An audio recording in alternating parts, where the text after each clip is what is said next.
पुठा ये भले कोड़ा हड़ो पुलिस असा कानून जो हमेशा एहतराम कयो असा जो पीर साईं राजा कहे सके लगाम दी रजो तो हर पूरा मुंतियो बड़ा सके रब जी कसम आई धरती दी कसम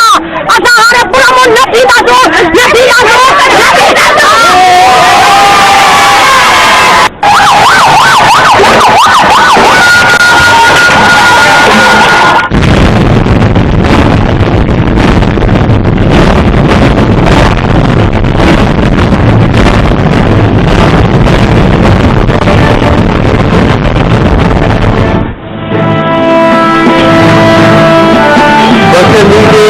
मरियम फकीर समेत 37 ॼणनि ते केस दाख़िल करण ऐं गिरफ़्तारियुनि ख़िलाफ़ सांगड़ में एहतजाज कंदड़नि ते पुलिस जी लठबाज़ी में 4 औरतूं बेहोश सांगड़ शाहपुर चाकर खितरो खडलो सिंधोरो हथुंगो ऐं चूंडको में हड़ताल खडलो हथुंगो ऐं खितरो में धरना हणिया विया मुस्लिम लीग जे एमपीए मरियम फकीर खलीफ़ो अली गुलाम निज़ामानी समेत 37 ॼणनि ते केस दाख़िल करण ख़िलाफ़ रायतानी ऐं खडड़ो में औरतुनि ऐं मर्दनि एहतजाज मुज़ाहिरा करे धरना हया पुलिस की लठबाजी ऐं शेलिंग में 4 औरतूं ज़ख़्मी थी पयूं शाहपुर चाकर में फंक्शन लीग के 40 कारकुननि ते केस दाख़िल कयो वियो सांगड़ में पीपल्स पार्टी ऐं फंक्शन लीग कारकुननि जे झेड़े दौरान मारिजी वियल 4 ॼणनि जे वाक़े बाद फंक्शन लीग जे कारकुननि ख़िलाफ़ पुलिस जो क्रैकडाउन जारी आहे सांगड़ वाक़े जो फंक्शन लीग जे एमपीए मरियम फकीर ऐं खलीफ़े अली गुलाम निज़ामानी समेत 37 ॼणनि ते केस दाख़िल करण ऐं कारकुननि जी गिरफ़्तारियुनि ख़िलाफ़ रावतियाणी शहर में सवे औरतुनि ऐं मर्दनि एहतजाजी मुज़ाहिरो करे सांगड़ नवाबशाह रोड ते धरणो हुयो पुलिस धरणे वारे हंधि पहुची मुज़ाहिरीन मथां लठबाज़ी ऐं शेलिंग कई जंहिंमें 4 औरतूं ज़ख़्मी थी पयूं खडड़े में बि फंक्शन लीग जे औरतुनि ऐं मर्दनि डंडा खणी एहतजाजी मुज़ाहिरो करे नवाबशाह रोड ते धरणो हुयो जंहिं सबबि ट्रैफ़िक केतिरा ई कलाक मुअतल रही खितरो में फंक्शन लीग कारकुननि एहतजाजी मुज़ाहिरो करे शहीद चौक ते धरणो हुयो नारो जे चूंडको शहर में कारकुननि एहतजाजी मुज़ाहिरो कयो ऐं शहर में कारोबार बंदि करायो शाहपुर चाकर में हड़ताल ऐं रोड ब्लॉक करण ते एसएचओ जी मुदयत में फंक्शन लीग जे 40 कारकुननि ते केस दाख़िल कयो वियो एसएचओ मूजिबि एसएसपी जे हुकुम ते केस दाख़िल कयो आहे जवाबदारनि खे जल्द गिरफ़्तार कयो वेंदो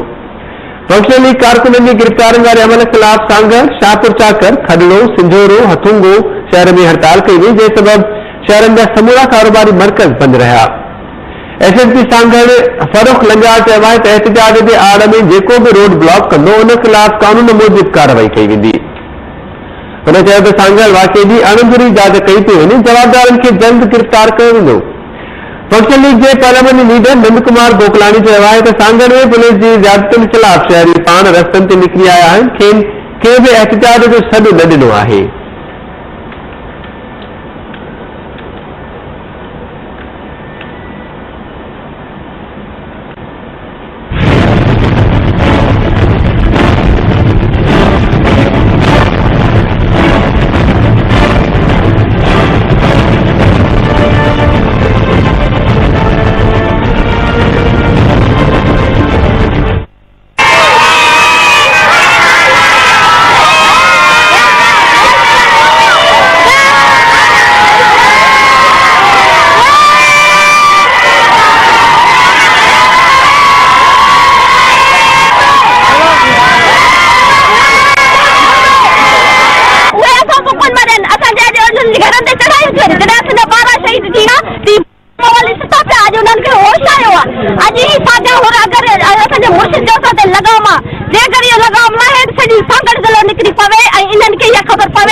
गोली हड़ो पुठा ये भले कोड़ा हड़ो पुलिस